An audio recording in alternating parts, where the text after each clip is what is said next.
Le 2 janvier 2025, le monde a vacillé sans une seule explosion. En une phrase publique, Niamey a débranché la France de sa propre prise énergétique. La nationalisation de l'uranium a fait clignoter les écrans des ministères, pendant que les salles de marché recalculaient à la hâte des risques longtemps ignorés. Que signifie ce clic pour l'Afrique qui vient, pour les foyers sans lumière et pour les capitales gourmandes?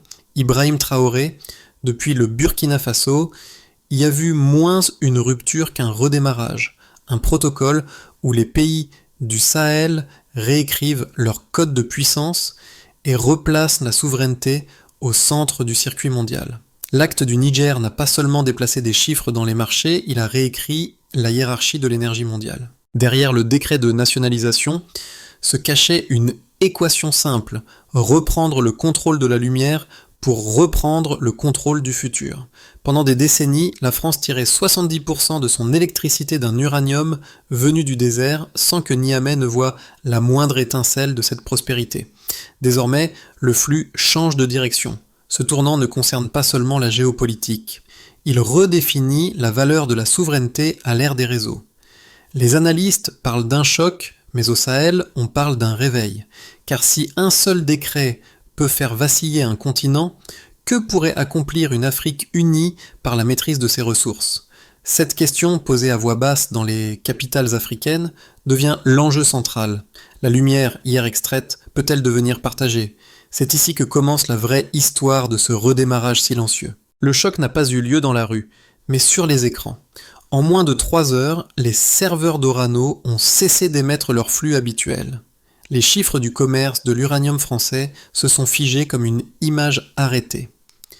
Les analystes de l'énergie, de Bruxelles à Tokyo, ont parlé d'une anomalie systémique. C'était en réalité une ligne de code effacée par la volonté d'un État. Le Niger venait de suspendre toute coopération minière avec la France. À Paris, la surprise s'est mêlée à l'incrédulité. À Niamey, au contraire, l'air vibrait d'une clarté nouvelle. Depuis le Burkina Faso voisin, Ibrahim Traoré a salué cette décision comme l'aube d'une souveraineté numérique africaine. Ces mots, sobres et précis, ont circulé sur les réseaux bien plus vite que les communiqués diplomatiques. Pendant un demi-siècle, l'Afrique de l'Ouest avait fourni l'uranium, le pétrole, l'or, sans jamais fixer elle-même le prix. Désormais, un nouveau protocole émerge. Produire, gérer et négocier selon ses propres termes. Le paradoxe saute aux yeux. Les villes européennes, éclairées par l'énergie africaine, ont rarement rendu cette lumière à ceux qui l'extrayaient. La réinitialisation du Niger remet cette équation à l'endroit. Les marchés ont chuté, mais une autre courbe s'est redressée. Celle de la confiance interne. Des officiers, des ingénieurs et des enseignants ont perçu, dans ce décret, un signal plus vaste que l'économie, celui d'une génération décidée à ne plus déléguer son avenir. Ainsi, l'histoire énergétique se transforme en récit politique. L'électricité devient symbole, le kilowatt manifeste. Car ce qui se joue au cœur du Sahel dépasse les centrales et les contrats. C'est la redéfinition du mot puissance. Au centre de cette bascule se trouvent des visages que les communiqués officiels n'ont pas cités.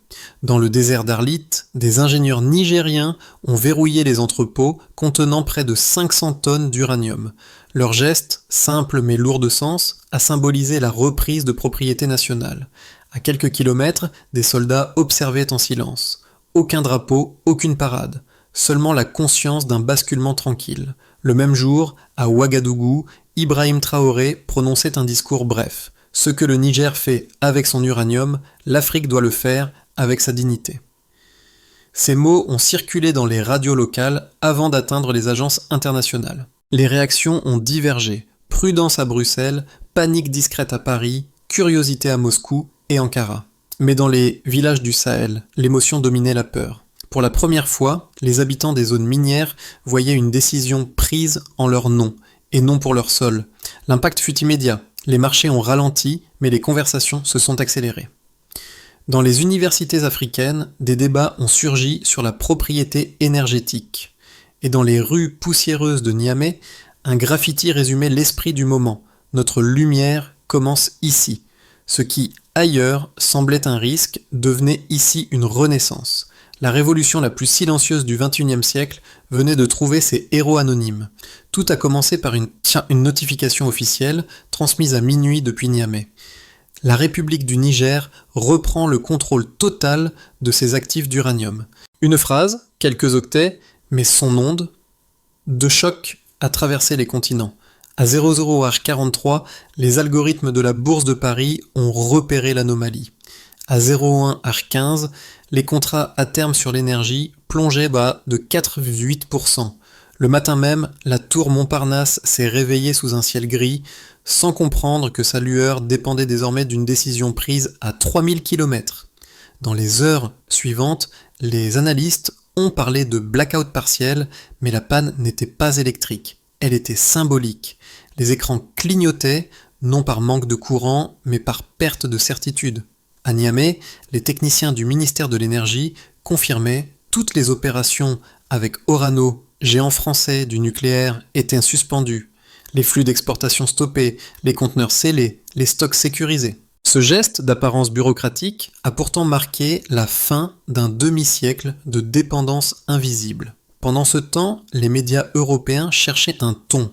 Certains parlaient d'erreurs administratives, d'autres d'actes hostiles. Mais à travers le Sahel, la nouvelle circulait autrement, non comme une provocation, mais comme une libération. Ibrahim Traoré, depuis Ouagadougou, y a vu une synchronisation nécessaire entre souveraineté et technologie.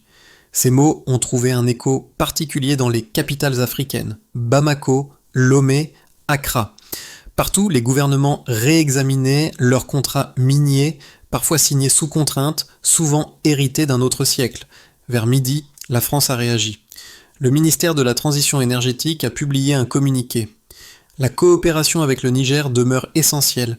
Nous privilégions le dialogue. Maïs les marchés, n'attendez pas les mots. Les actions d'Orano ont chuté de 9% avant d'être suspendues. L'uranium, jusque-là ressource discrète, devenait soudain une arme diplomatique. Dans l'après-midi, le président du Niger a pris la parole à la télévision.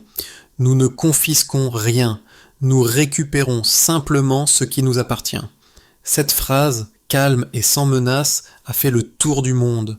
Les commentateurs occidentaux, habitués aux slogans ou aux révoltes, n'ont pas su la classer. Mais dans les marchés du Sahel, les anciens ont compris. Nous avons attendu 50 ans pour ce clic, murmurait un vieil homme, les yeux tournés vers les lampadaires encore éteints. Ce jour-là, la lumière du monde s'est déplacée sans éteindre personne. Et le désert, longtemps symbole de silence, a commencé à parler. À Niamey, les premiers chiffres officiels sont tombés 3 jours après la nationalisation. 4,7 milliards d'euros d'actifs énergétiques désormais sous contrôle de l'État. Un volume qui jusque-là échappait à toute comptabilité nationale. Avant ce décret, moins de 15% des revenus issus de l'uranium restaient dans le pays.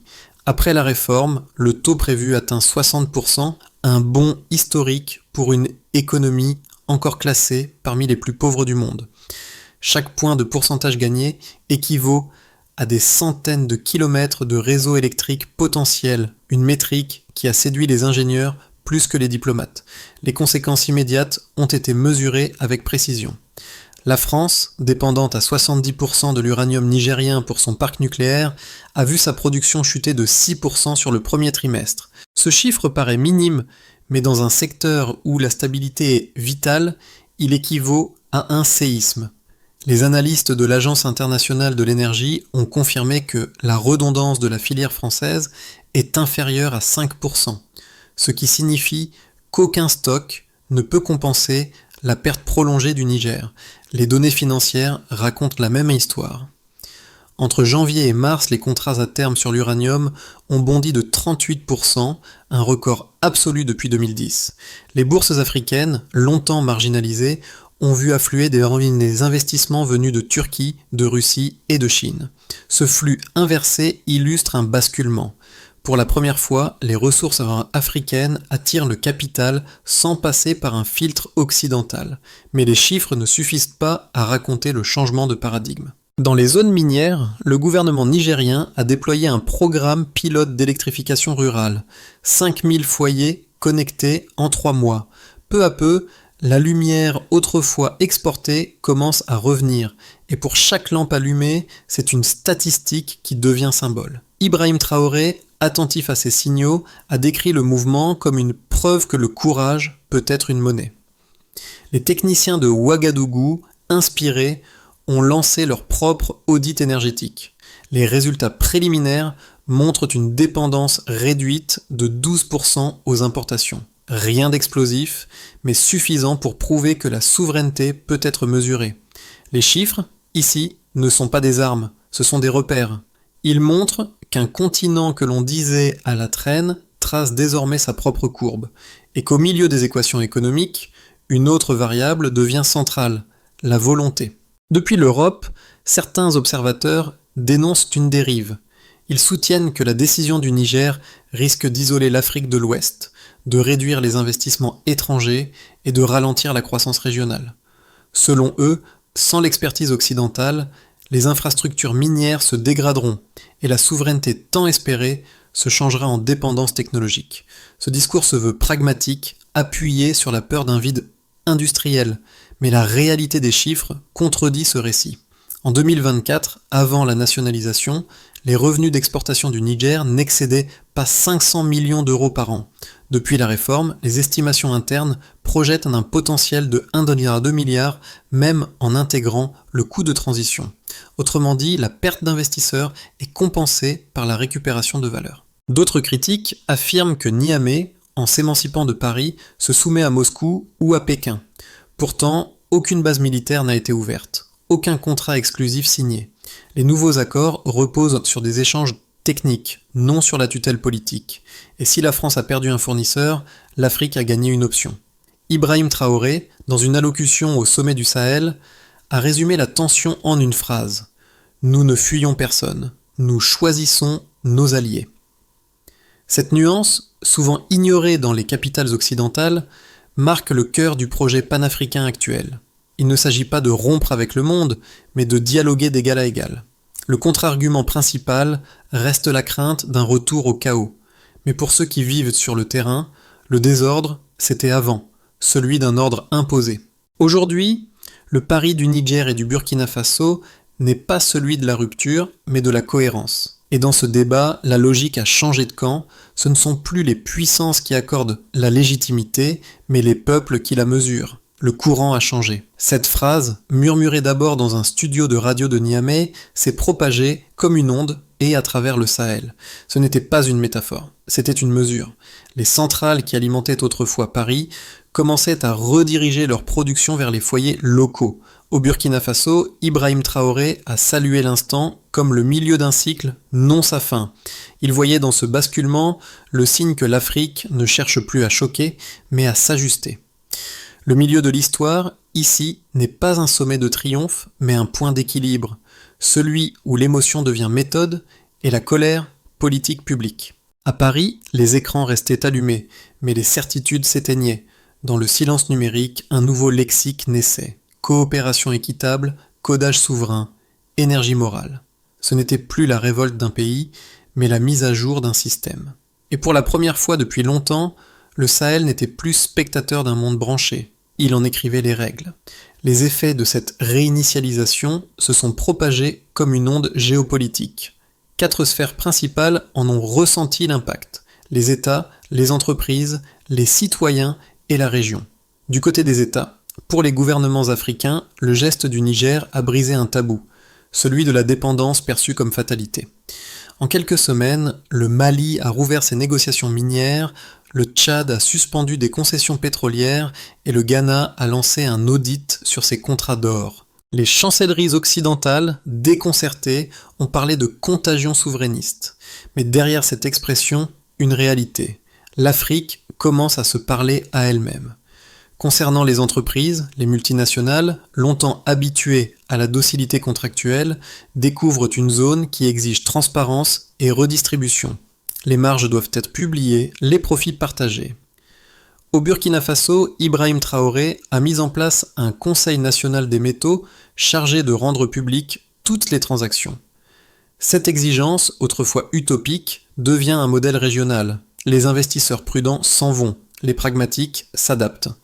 Pour les citoyens, pour les habitants de Niamey ou d'Arlit, la différence se mesure en ampoules. 5000 foyers nouvellement éclairés, une première génération d'ingénieurs formés localement et des campagnes d'éducation énergétique lancées dans les écoles.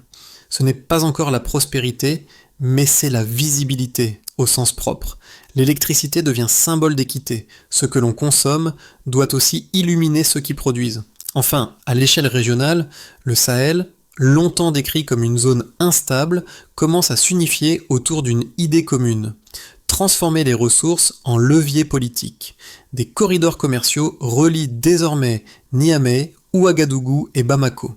Les diplomates parlent d'un réseau de stabilité énergétique. À l'échelle continentale, l'Union africaine envisage même un marché intégré des minerais stratégiques. L'onde partie du Niger redessine donc non seulement les cartes, mais aussi les équilibres mentaux. Ce qui apparaissait d'abord comme une crise devient un scénario d'autonomie. Et ce qui était perçu comme un acte de rupture se révèle en réalité une reconstruction. L'Afrique ne se déconnecte pas. Elle se reconnecte à elle-même. La décision du Niger n'est pas un point final, mais une bifurcation. Dans les mois à venir, 3 trajectoires se dessinent, chacune révélatrice de la tension entre ambition et stabilité. Dans le premier scénario, le Niger consolide sa position. Le Niger consolide sa position sans rupture majeure. Les revenus de l'uranium sont réinvestis dans l'énergie solaire et les infrastructures locales. L'Afrique de l'Ouest maintient une croissance prudente pendant que la France recompose ses circuits d'approvisionnement. Le dialogue se poursuit, parfois rugueux, mais fonctionnel. Ce scénario repose sur la discipline administrative et la transparence budgétaire. Dans le scénario le plus favorable, le corridor énergétique se déploie pleinement. Le corridor énergétique du Sahel, imaginé par Ibrahim Traoré et Niamey, devient opérationnel. Les projets solaires du Burkina Faso et du Mali se connectent aux mines du Niger. Les flux d'électricité franchissent les frontières, les universités techniques locales forment des ingénieurs régionaux et un réseau africain des ressources stratégiques prend forme. L'Afrique devient un partenaire industriel, non plus un fournisseur brut. La souveraineté se traduit en prospérité mesurable. Enfin, dans l'hypothèse la plus difficile, des tensions internes freinent la dynamique. Les tensions internes, corruption, rivalité, gestion opaque, réapparaissent. Les revenus miniers alimentent des clientélismes anciens. Les partenaires étrangers se retirent, la confiance s'érode et la rhétorique du renouveau s'essouffle. Le risque principal n'est pas économique mais moral. Transformer la victoire en habitude. Entre ces 3 chemins, la variable décisive n'est pas la ressource, mais la gouvernance. Car le pouvoir retrouvé doit désormais être entretenu. Et dans le langage des ingénieurs, cela signifie maintenance, calibration, cohérence. Si la souveraineté est un moteur, elle a besoin d'huile. Si l'indépendance est une lumière, elle a besoin d'entretien. Le choix des 12 prochains mois ne déterminera pas seulement le Niger, mais l'idée même d'une Afrique post-dépendance, car un système ne se mesure pas à son voltage initial, mais à sa capacité à rester stable. L'histoire du Niger n'est pas une chronique lointaine, elle parle à chacun, à ceux qui payent leurs factures d'électricité, à ceux qui les produisent, à ceux qui n'en ont jamais eu. Dans les foyers du Sahel, les enfants découvrent que la lumière peut venir d'une décision collective. Dans les métropoles occidentales, les citoyens comprennent que l'énergie qu'ils consomment porte une mémoire, celle de territoires longtemps oubliés. Ibrahim Traoré insiste sur ce lien invisible. L'électricité n'est pas qu'un flux, c'est un contrat moral. Cette phrase, relayée sur les réseaux sociaux, a déclenché une vague de discussions entre jeunes Africains et diaspora. Certains y voient une revanche, d'autres une renaissance. Mais pour la plupart, c'est une leçon. On ne peut pas déléguer sa lumière. À Niamey, des enseignants utilisent désormais l'exemple du Niger pour parler d'économie, d'écologie et de responsabilité. Dans les universités d'Abidjan et de Dakar, des conférences se multiplient sur la notion de souveraineté énergétique partagée. Et dans les rues d'Ouagadougou, les graffitis affichent un mot nouveau, stabilité. L'impact le plus profond n'est peut-être pas économique, mais émotionnel. Une génération entière se découvre capable d'écrire un chapitre mondial sans permission préalable. Le public, ici, ne regarde pas un documentaire sur l'Afrique, il y participe, Car ce que révèle cette histoire, c'est la possibilité universelle de reprendre en main ce qu'on croyait perdu. Et dans un monde saturé de crises, cette idée agit comme une étincelle lente mais durable. Après le choc vient la structure.